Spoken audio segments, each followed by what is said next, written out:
Harrington. What's up, my old pal? What's going on, man? Not too much, dude. So you're a busy boy, man. It's tough to touch base with you, dude. It's just one thing to the next It's I mean, Gas Digital is growing like crazy. I'm employee number 4 or 5 over here, so it's just as we grow, my role here grows, and yeah, it's led to less and less free time for me.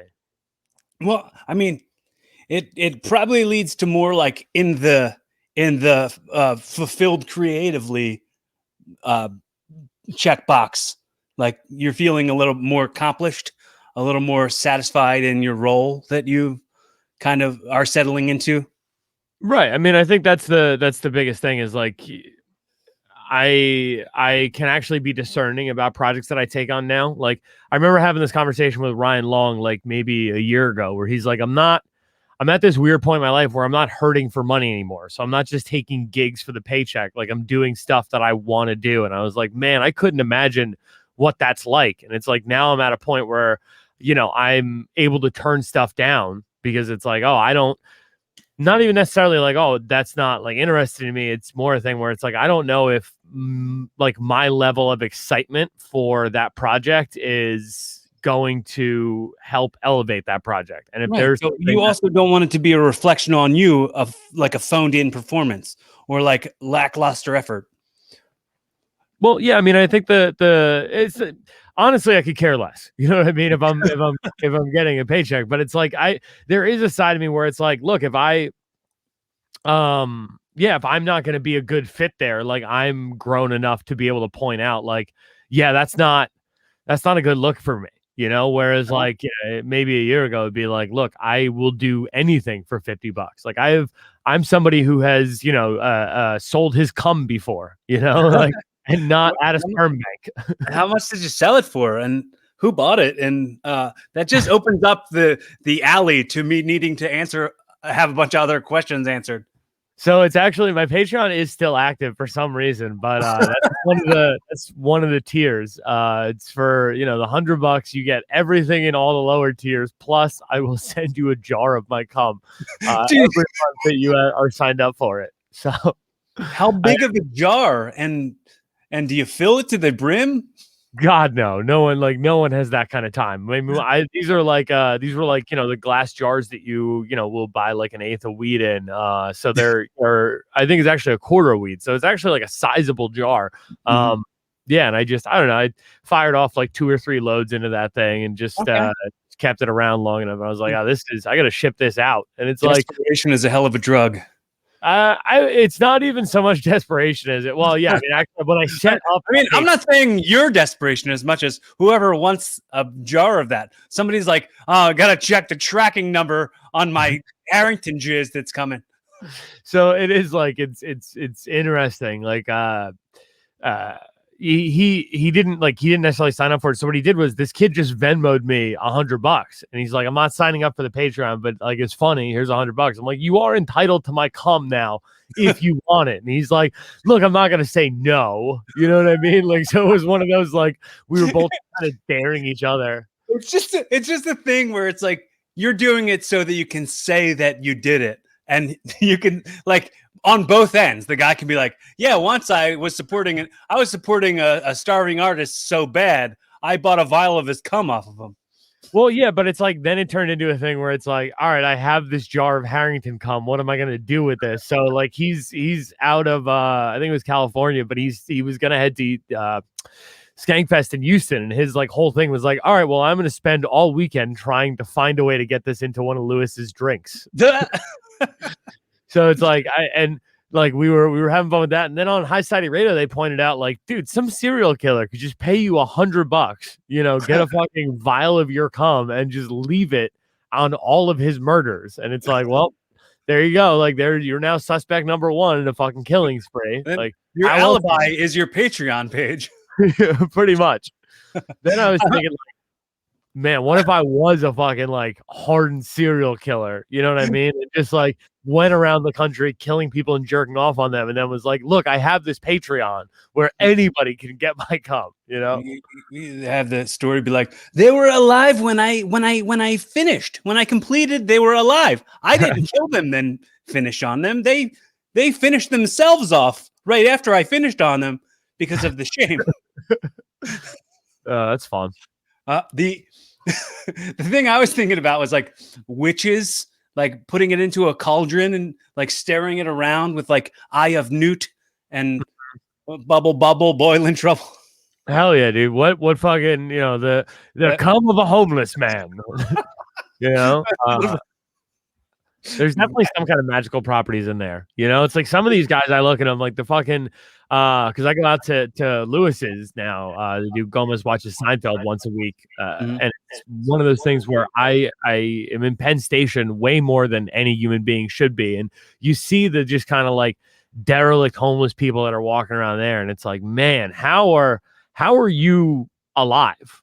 You know what I mean? Like how are you making it? So there has to be some kind of magical property somewhere on their body where it's like, you should have died in the 80s, but you're here now. So right. You must have had some other hobo's jizz on you, and that has the magical properties.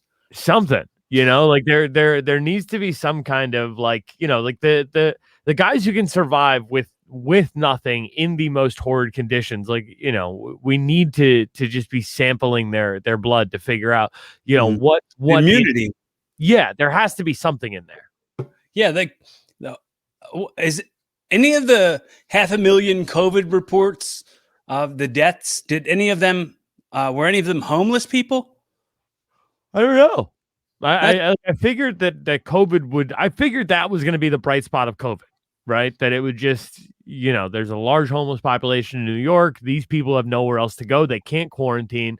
So it should just rip through their communities and decimate their numbers. And I'm not seeing that, Drat. No, they're just, they're survivors. Yeah. They survived so many other things happening to them that absolutely can survive a global pandemic. Yeah, for sure. I mean, there definitely is there's definitely a cockroach-like quality about. Right. I was going to say, didn't cockroaches survive like the dinosaurs getting wiped out? Something like that. Yeah. They can survive nuclear explosions, so they'll be fine. So I had a run-in with a homeless person at Penn Station once, where I think you can relate to this. Like when you like swipe a card or you insert the chip and like you're crossing your fingers, like, oh, I hope this gets approved. I hope this gets approved. I hope this gets approved. Yeah, last week. Yeah, absolutely. That's a lifestyle us strugglers understand. I was at Penn Station. I was going to the Dunkin' Donuts, and I was like, all right, I'm just going to get a drink, and that's it. I ordered my drink, and this homeless lady came up, and she's like, you got $1? And I was like, no, I don't know. Maybe. Right. That's a good line right there. Yeah. But she was like, I don't have any money. And she was like, can you buy me a donut? And I was like, sure. And then she she yelled over the counter, 2 donuts. And I was like, I hope this shit gets declined. Yeah. Cause like, I said I would buy you a donut. I don't have that. I don't have the budget. Yeah. I don't have 2 donut money. That's crazy. I thought you could be a beggar or a chooser, not both. Yeah, that's crazy. At what point do you look up and be like, I said 1 donut? Right. That's I'm not going to say that I'm giddy over the idea of a pandemic wiping out the homeless community. However, I'm going to say most of my interactions with homeless people, whether it's here or in New York or in LA, it's the entitlement. I don't know how you're an entitled homeless like that. Like I'm trying to think. I was at the deli not too long ago, just like getting, whatever sandwiches pretty late, and this woman comes in. She just barrels into the door, no mask, right, and just screams at me from the like the deli guy is like kicking her out as she's walking in, and she's like, "Hey, let me hold $10," and I'm like, "Start with $1, lady. Like, what are you doing?" She's like, "All right, fine, let me get $1." I'm like, "No, fuck off. You started too high. Like, you blew it already." I do want to know how that fucking Dunkin' Donuts thing went down, though. Like, at what did you at that point look at the Dunkin' Donuts thing and be like, no donuts? I was like, whatever, because it's easier to just go whatever. Because like I disagree. I think they're equally easy to say no. I said a donut. Excuse me, miss. No donuts. Okay, yeah. You know what I mean? And like, tell the Dunkin' Donuts lady to put the donuts back. I have to admit to you, and I've probably said it a billion times on the podcast before, I'm very aggressively passive. Ooh, and okay. And I will do backflips as to not be a jerk. That doesn't really make sense. Why would you do that? Right. You'd think I'm a real confident pro wrestler who does comedy. You'd think that I'd not have that passive thing, but I think my grandmother used to say that you get more flies with honey than with vinegar or something like that. I don't know who was ever trying to get flies with vinegar anyway. Yeah, who the fuck wants flies? Who wants flies? Who wants them? Right. No, well, homeless people want flies, I guess.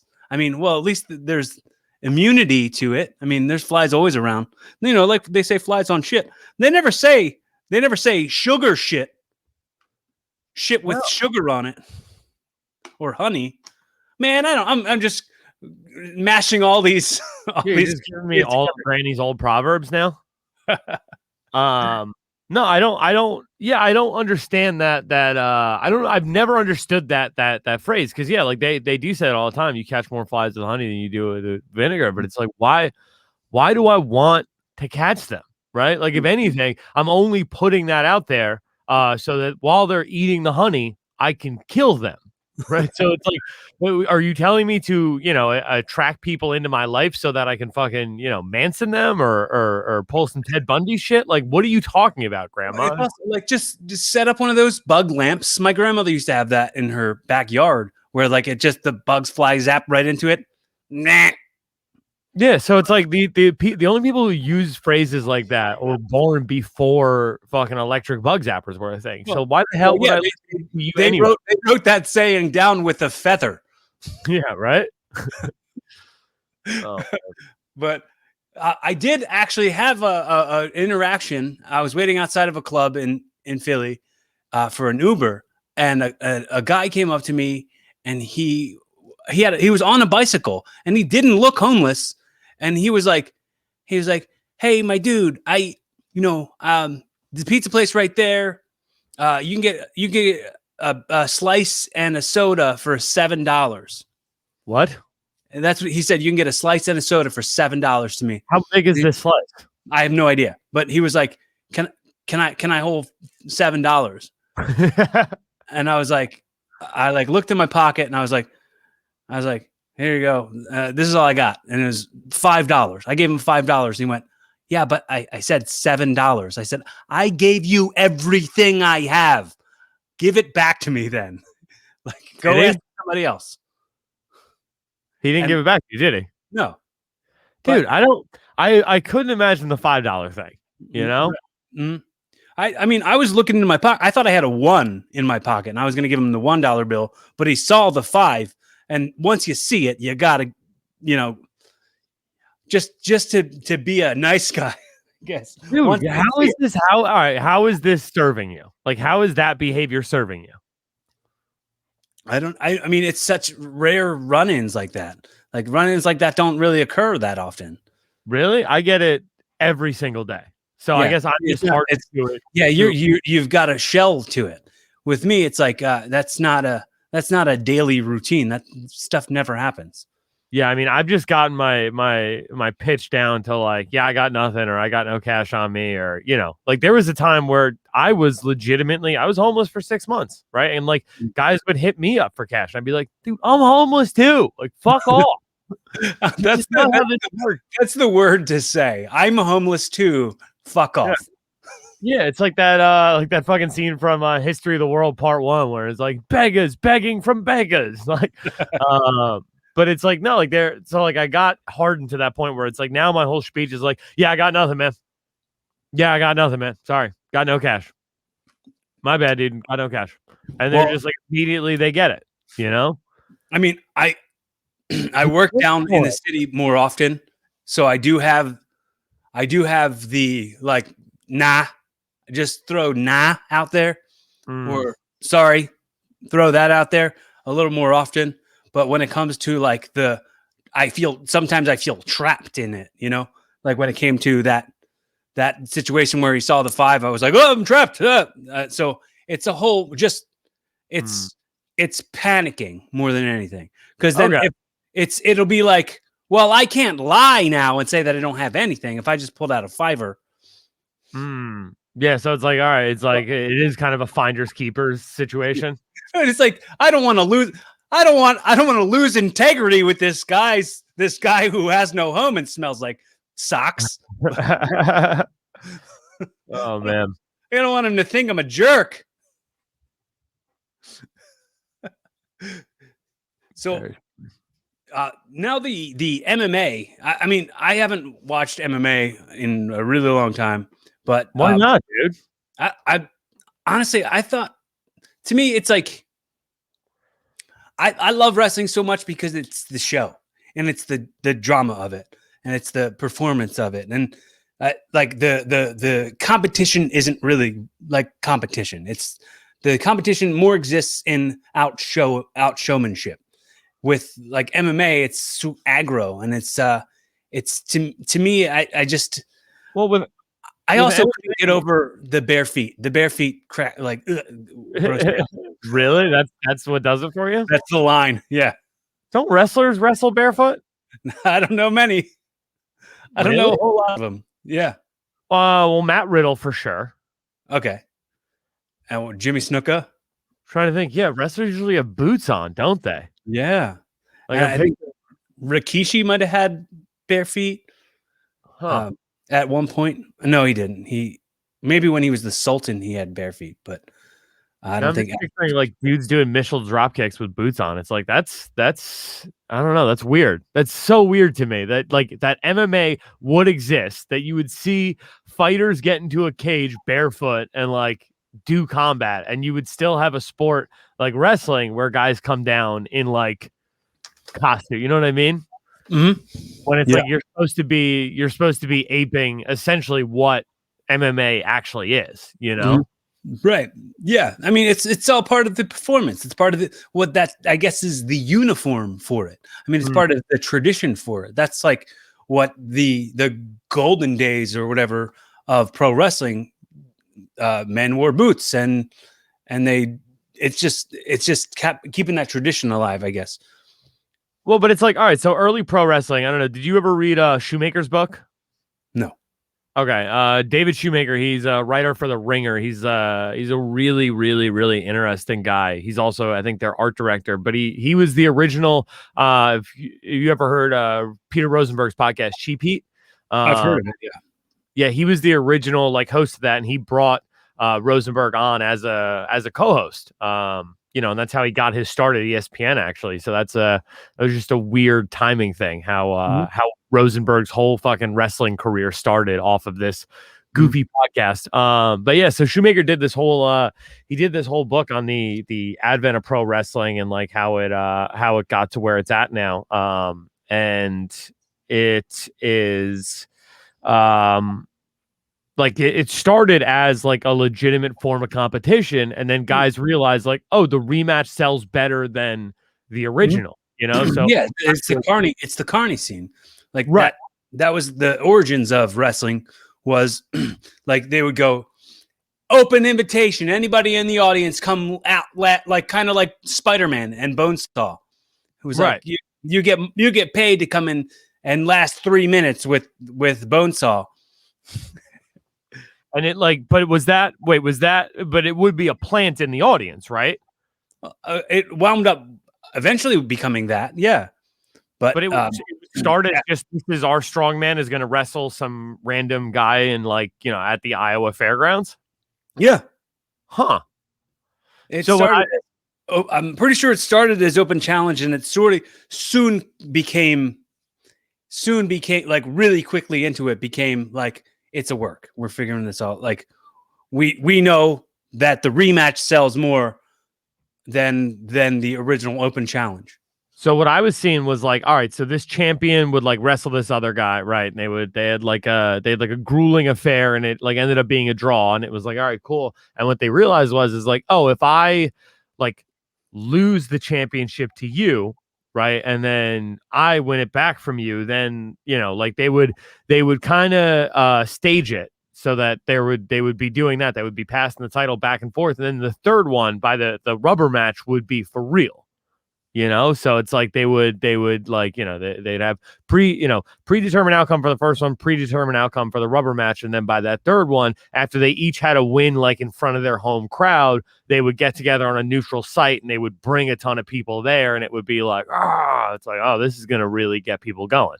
But it's all right, so if those are your origins, if you're starting from a place of oh, there's actual competition involved in this, and then it's weird to me that it would grow into a thing where you have an undead wizard, Undertaker, who is your on the WrestleMania streak, shooting lightning bolts. Dude, oh god, I thought he was really shooting lightning bolts when I was a kid. I was like, how does he do it?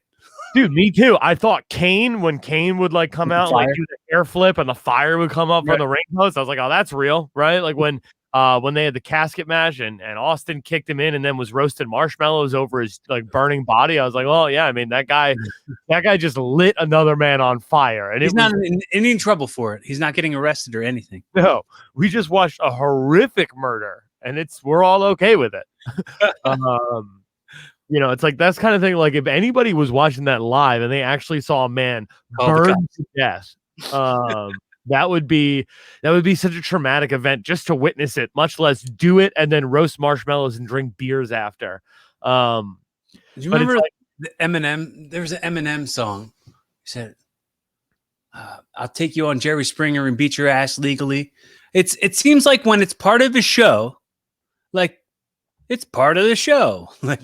So they just kind of forgive it and let it be what it is as part of entertainment. Are you still a wrestling fan also, or are you? What's up? I want to know, was that a thing? Were guys actually just getting into fist fights on Springer, or was that a work too, you think? No, that was totally, dude. Springer was a work the whole time? Yeah, I've told this story on this podcast a few times, but I'll tell you this time. Me and my ex-girlfriend were booked to do Jerry Springer. I don't know if I'm going to get in trouble for talking about it on the podcast, but me and my ex-girlfriend were booked for Jerry Springer. They called, and there was through wrestling. They were, one of the other wrestlers were like, "Hey, we're going to have them call you." And the promoter knows it's a work. The producer knows it's a work. Just kind of sell it to her. You don't know that she knows it's a work. So they're she'll know to get it. And then when the lady got on the phone, she was like, "Well, why don't you tell me how you know Sam and Drake?" And she was like, "Oh yeah, we're all wrestlers and they asked me to be a part of this." And she was a real idiot and exposed the work. And the lady was like, "Yeah. Are you in a relationship with a person in real life?" She's like, "Yeah, my boyfriend right here. Put me on the phone with him." And got on the phone with me. And then her and I came up with a story. And she's like, "All right, I'm going to call you right back. Sell me on this story." So she called me right back, sold her on the story. And then they flew us to Chicago for us to do an episode of Jerry Springer. Doesn't Springer record in Stanford, Connecticut? Yeah. And now he does. But this was This was, I gotta say, probably 2005 or 6. Oh, shit. It was like a long, long time ago. So maybe I can't get in trouble for talking about it because I might have signed paperwork. For sure. Paperwork fucking 15 years ago. Right. So they had us like walk through what we were going to do. They like put us in wardrobe. They fed us. They picked us up from the airport actually in a limo and took us to the Hilton. We stayed the night at the Hilton. And then when we did the story, when they went over to the show, they were like, you guys are going to be like the main story. You're going to be the last story of the night.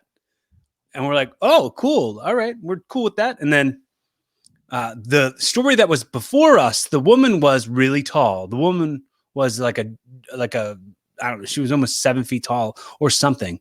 And the boy who was in her story was small. And they did a thing where like they went long trying to fight each other. So like they were like, oh, we got to cut your story for time. We don't have enough time to record. And we'll pay you. We'll fly you home. And you just have to come back. And we're like, okay, cool. So we got paid. We got a trip to Chicago, like a flight and everything, and a limo ride and a hotel. And we didn't have to actually go to the Jerry Springer. Mitch Hedberg has a great joke like that. He's like, man, I've never been on Letterman, but I have been paid to eat cantaloupe. Because he was just like in the green room and got cut for time. So he like never made it on Letterman, but he did like they ended up having to pay him because he showed up. Dude, that's pretty sweet. So they just never called you back. Like, yeah, we want you to come back on. They called back, but we just never did it. Like whatever it was like we just were like, well, why would we do it now? Like we already got paid and didn't have to do it. Why would we go do it now? Because would they pay you again to come back out? Yeah, but then we'd have to actually do it, and I don't want. I didn't want to be on Springer. I didn't actually want to be on Jerry Springer, right? Dude, I want to do that like with the court shows. You know what I mean? Because they'll pay the judgments on those court shows. Mm-hmm. Well, so, yeah, my friend Nick Burke was on Judge Judy. How was that? It was embarrassing for him. I don't. The lady was like, Judge Judy was like a real jerk to him. Mm-hmm. She was like, Mr. Burke, close your mouth. Was it a real case though, or did they just make something up? No, it was a real case. He like went on a date with some girl he met on Tinder or something, and when he met her, she was like heavier than she looked in her pictures, and they had planned on going to Atlantic City for the night. And when they got there, she was like talking to him about, oh, you didn't go to college? You're a real loser. Look at your junk ass car. And he was like, all right, I'm leaving her here. I'm ditching her here. So he went to ditch her in Atlantic City, and she ran and like kicked a bunch of dents in the side of his car. Okay. But he didn't win, whatever the case was. Whatever it was, he lost. But yeah, but he still regardless though, he still got paid because he went on. No, I don't know. So like I think that's how it works. And I think it's like whatever the summary judgment is, it's like it can't be more than like $5,000, and whatever it is, you automatically get paid because it's essentially is just small claims court, right? They're paying you for content also. Right. So it's like Judy she's not acting as she is like a real judge, right? Like she actually has passed the bar and like has been elected judge in New York or whatever. But like on the set, she is like an arbiter, right? So it's not actually legally binding any of the judgments that she makes. But like it goes down, the judgment cost comes down out of the production budget for the show. Okay. So I think that's how that works. So it's like you can go on there and just make up whatever silly ass story you want. It's not like you're swearing on the Bible and like you're now like under, perjury if she finds out that, like you weren't actually abducted by aliens or whatever horse shit you tell her. But it's like anybody took aliens on Judge Judy to try to get a case against them. Dude, I mean, like I could think of something like, yeah, fucking Corey stood me up, he was gonna pick me up, and we were gonna head down to, a Catalyst wrestling taping, and he didn't show up, and because he didn't show up in that 20-minute window that he was late, I got abducted by aliens and probed mercilessly. So I'm suing for, Damages. 4,500 in emotional damages because Right. I was abducted by an alien. You know what I mean? Right. I should have been more prompt. I feel like that would fly. The saucer would fly. Oh, The flying saucer. sure. I did want to mention that girlfriend and I also got asked to do divorce court, where we were going to make up a story about why we were getting divorced, and we actually broke up before we did it. Like before we got a chance to do it, we were going to do divorce court. Was divorce court that show where it was like like a male lawyer and a female lawyer, and they would argue about breakups, and then like the loser would have his picture taken or her picture taken and put in like People magazine or some horse shit? I don't know. I mean, I think it was just like kind of like the people's court. I thought it was just like that, where it's just like, well, you say this, you say that, and then the judge hears it. Kind of the same as Judge Judy, but a work. But that was like it was like a TV show for people who are actually getting, oh shit, I'm looking at it now. Yeah. Judge Lynn Toller, she does not play games. That's pretty funny. Yeah, I can't remember. I remember there was an MTV show, right, where it was like, it wasn't actually divorces, there was just like breakups, and it was like, yeah, we're gonna see, who was more responsible for the breakup, and they would have like, fun MTV words around saying like, when did you guys have sex? It would be like, when did you get intimate? And the audience would be like, ooh, like the whole nonsense. But like, so divorce court, would you have to have pretended that you were married? I suppose, yeah. I think if you have what's the streaming service, like the free TV, like Tubi, I think it's maybe Tubi or Pluto, maybe Pluto TV, where like they have an MTV channel on there where they play old MTV reality shows, which are all super fake, like Next, like the dating show Next, and so I can imagine whatever that show was just as fake. Shannon was on that. Well, Shannon was on Eliminate. Oh, really? Yeah, former guest of the show. Whoa. She was on your show, no? Yeah, she was, yeah. Yeah. Yeah, she was on Eliminate. That sounds like, I don't know, dude. Those always look like those old WB like 2 a.m. dating shows, like Blind Date and yeah. What was the other one? It was like Cheaters. Cheaters was fun. Fifth Wheel.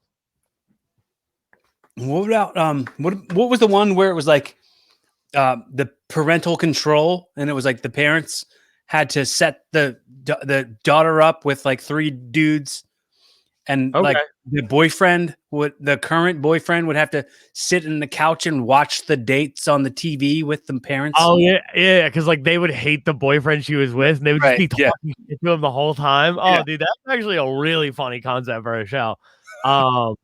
Room Raiders was pretty good. And then I forgot all about that one. But for me, I think the best one of those had to have been Fifth Wheel, because it's like, we're gonna put 2 chicks and 2 dudes, or it was either like 3 chicks and 2 dudes, or 2 dudes and 3 chicks, and it was like number of people. Yeah, like somebody is not gonna hook up on this show, and it is gonna be so awkward for that person. And it was just like, man, that sounds like a fucking nightmare. It's like musical chairs for dates, I guess. Yeah. So like, I'd always wonder what my strategy would be on a show like that. Mm-hmm.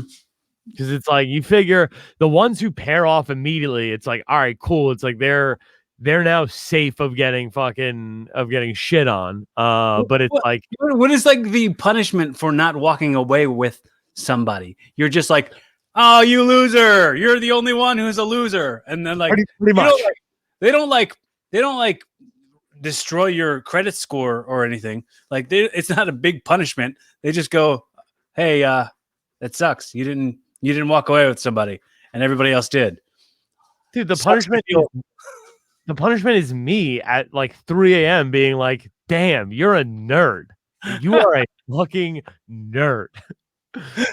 That's pretty much it. Yeah.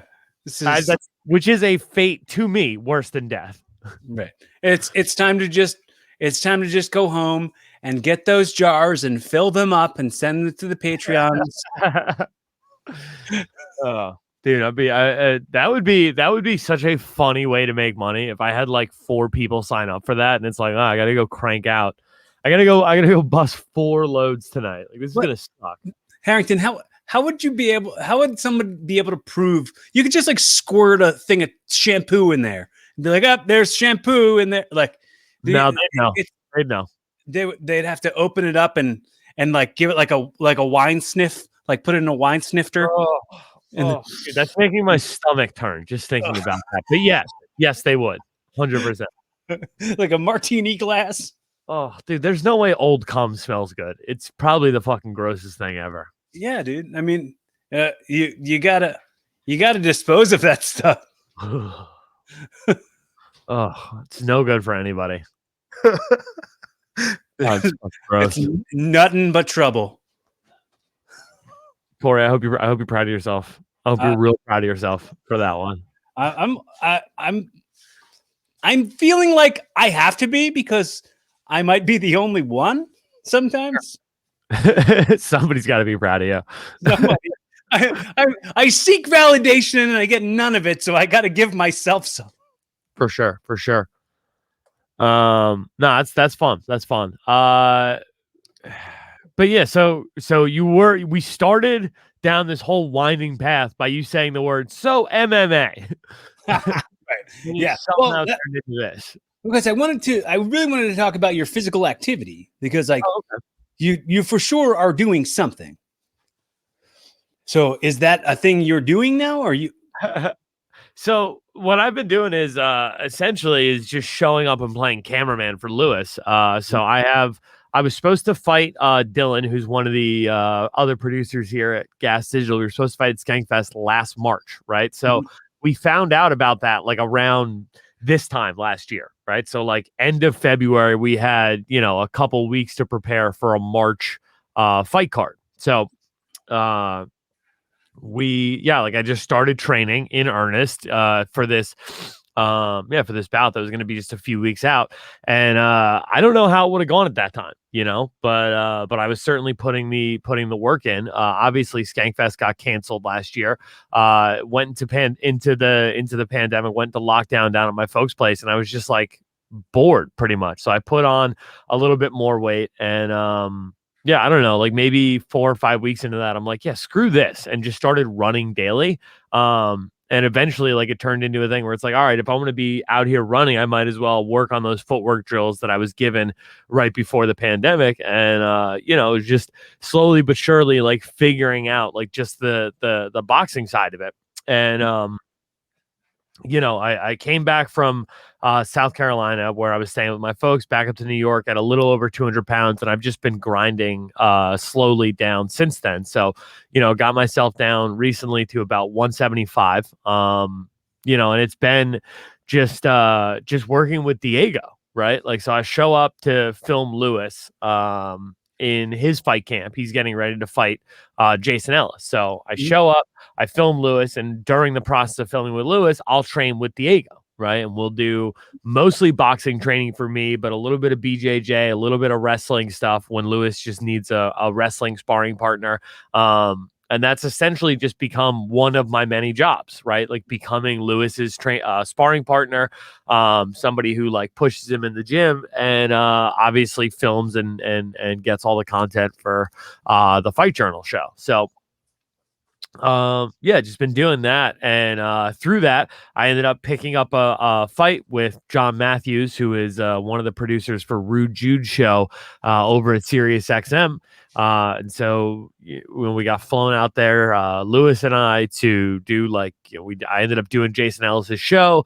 Lewis ended up just promoting his fight with Ellis, and then he cornered me for the fight, which I won. And it's just kind of the most fun thing ever, you know?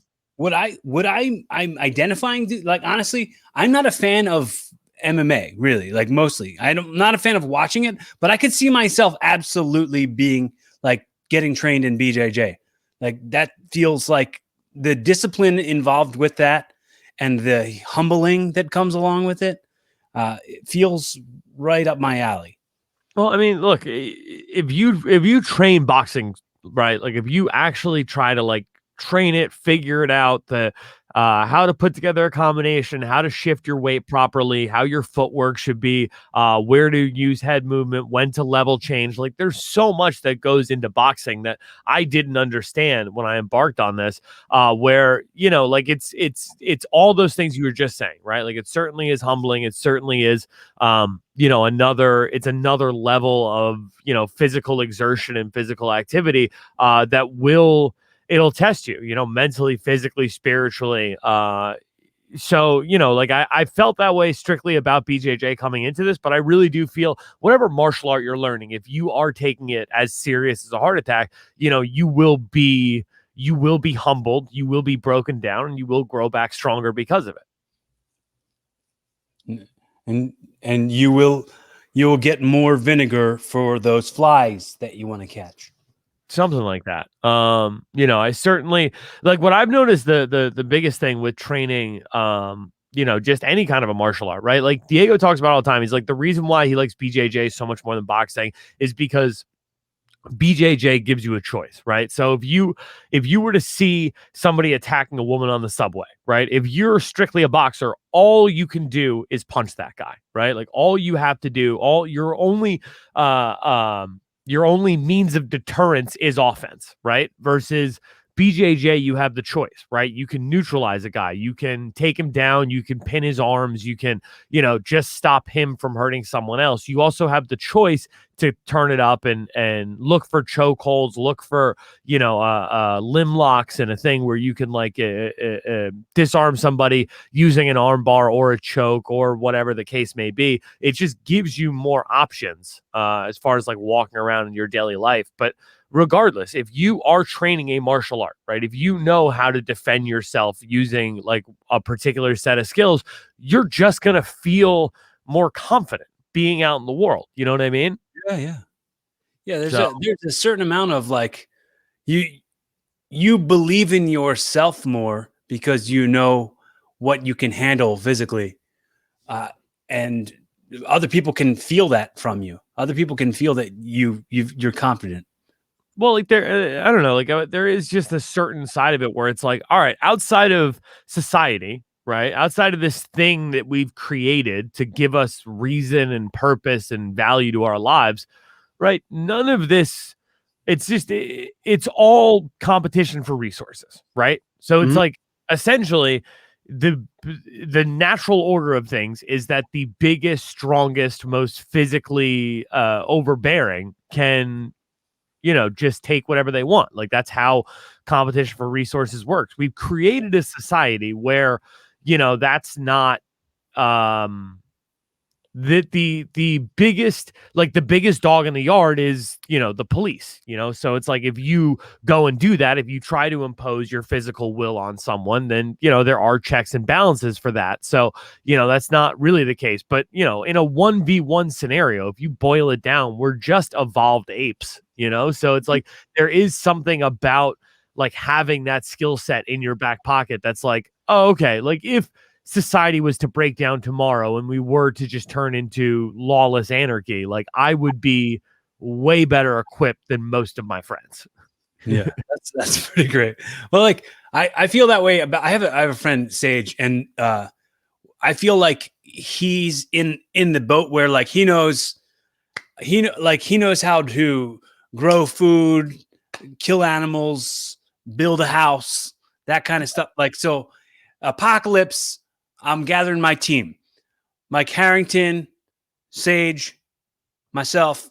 I'll just be I'll be the comic relief. I'll be the punching bag, the pun machine. That works. Fucking Robbie Bernstein has a great joke about that. He's like, the pandemic has taught me, eventually we're all either going to become farmers or we're going to fuck farmers. And those are the only people who are going to live.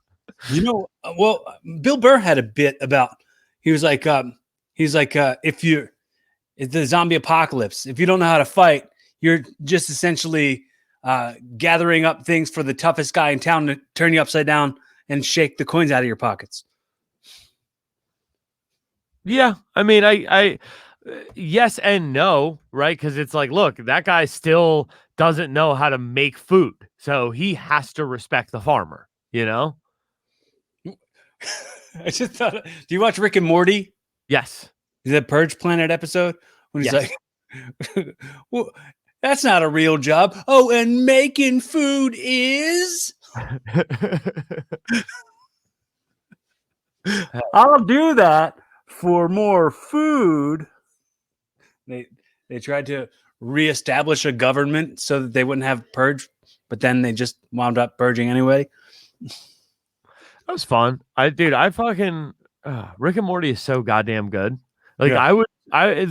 Most of the content that I watch, that I consume on a daily basis, I would much rather just be like, I don't know. I just wish there was a constant lo-fi channel on like YouTube of just like my friends watching Rick and Morty. You know what I mean? Like, I would tune into that over most of the stuff that I spend my day watching.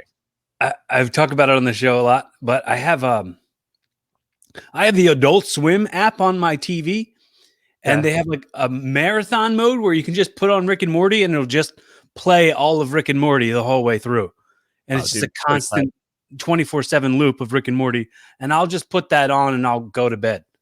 Oh yeah. I mean, I feel like that's what the Adult Swim app was made for. I just got into, I just started like playing around on the HBO Max app. I've been trying to watch that new Denzel movie. Man, it is boring. I fell asleep. It's bad, dude. It's bad. It sucks. It's so like the acting's good, the cinematography is good, but the story is gosh darn awful. I don't know, dude. Rami Malek playing anything other than a creep doesn't really work for me. Like him playing a hardened detective or a hotshot whiz kid detective is fucking lame to me. And I don't understand. Like in the like he goes, oh, I got to go pick up this thing at evidence. I got to drop something off at evidence because I work here. That's all the way over here, but then I have to go all the way there to get that. And I'm there now, and I've dropped off the thing, but they're not letting me leave. And then he never goes back to where he wants. Like, how long is this trip? I haven't even gotten that far. I've literally just gotten to like he spent his first night in LA. Yeah. And I think he goes out on a call. Like, yeah, and why would he go on a call if he was there to drop something off? Like, I don't understand. Like when they like called him like Wonder Kid, and then like the move, it's bad. It's not great. But thanks to me falling asleep to that multiple times in a genuine attempt to actually, I did watch the Black Panther movie. That movie fucking rules, dude. Yeah, I saw that one on Netflix. Wait, what? Black Panther? No. Judas and the Black Messiah. Oh, okay. No, I haven't seen that yet.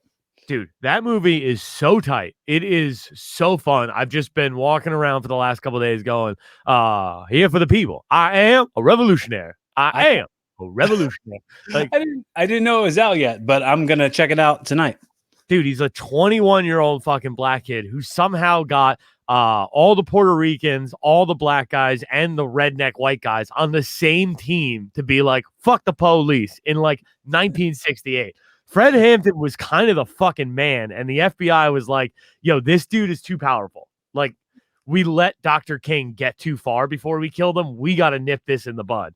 So that's pretty great. I mean, I'm gonna for sure check it out. Did you see Did you watch the Wonder Woman 84? Oh, dude, it was so bad. It was the worst. Dude, I was so excited for that. And I was so down on Soul.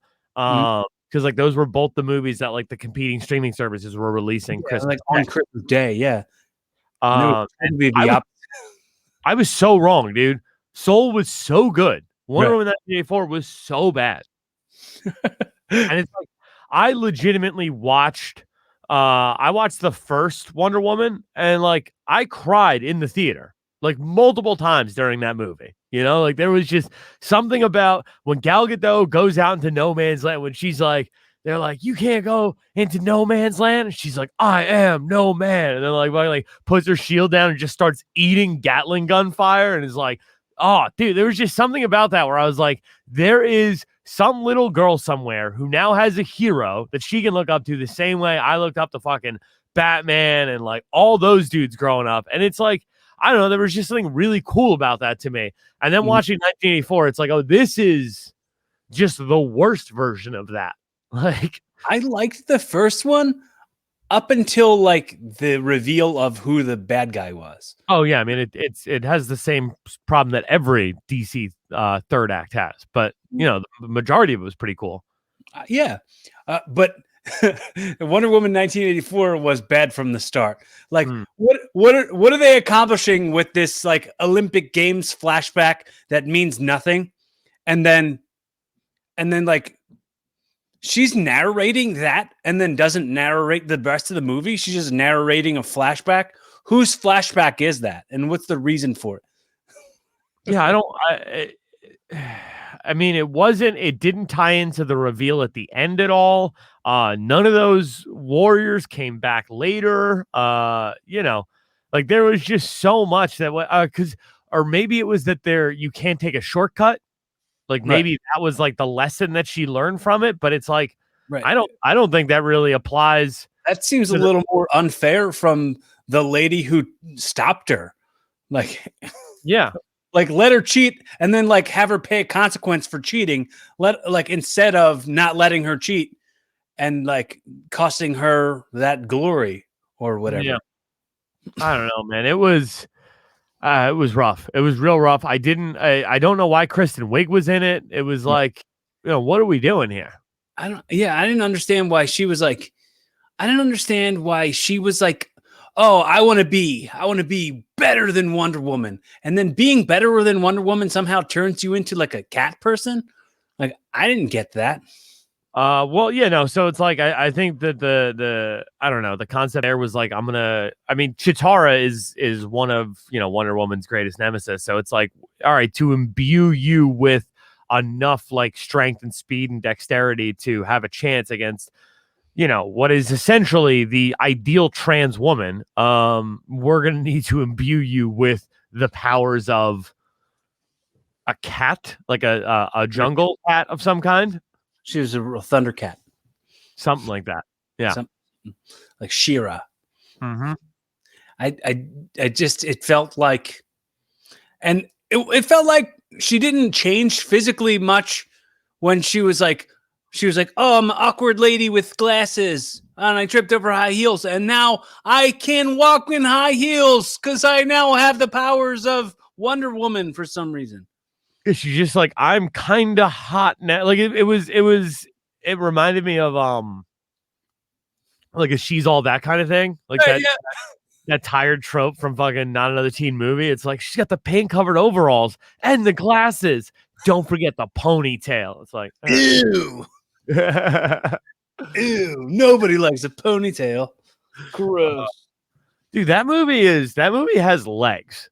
You know what I mean? Like of all those like spoof movies that we really didn't need, like Scary Movie doesn't hold up at all, but Not Another Teen Movie is still, and I think a lot of that just is that Chris Evans is such a damn good actor. But I gotta watch it, and I haven't seen it since like when it first came out.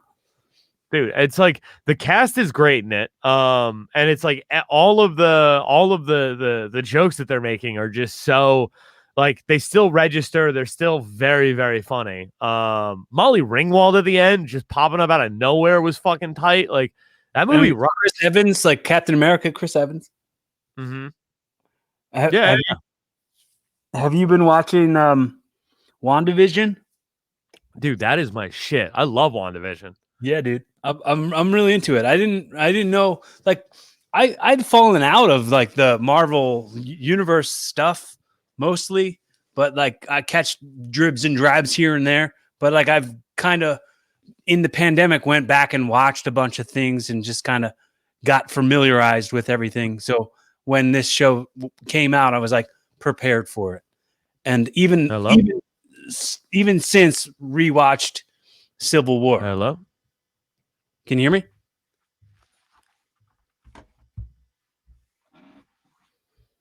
Hello.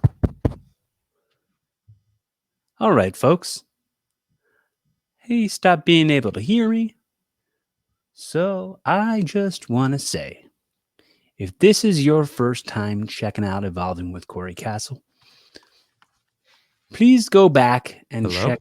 Hello? Can you hear me? Hello?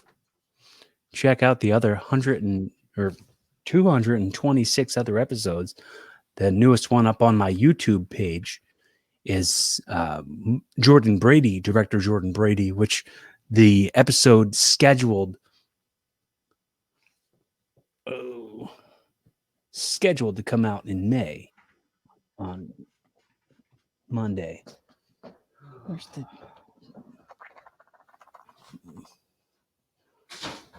All right, folks. Well, this episode got cut short a little bit right now. I'm just going to let you guys know I really appreciate all the effort of your time and your patience. Oh, hang on. Hello? Can you still hear me? No, I can't hear you. Well, poop.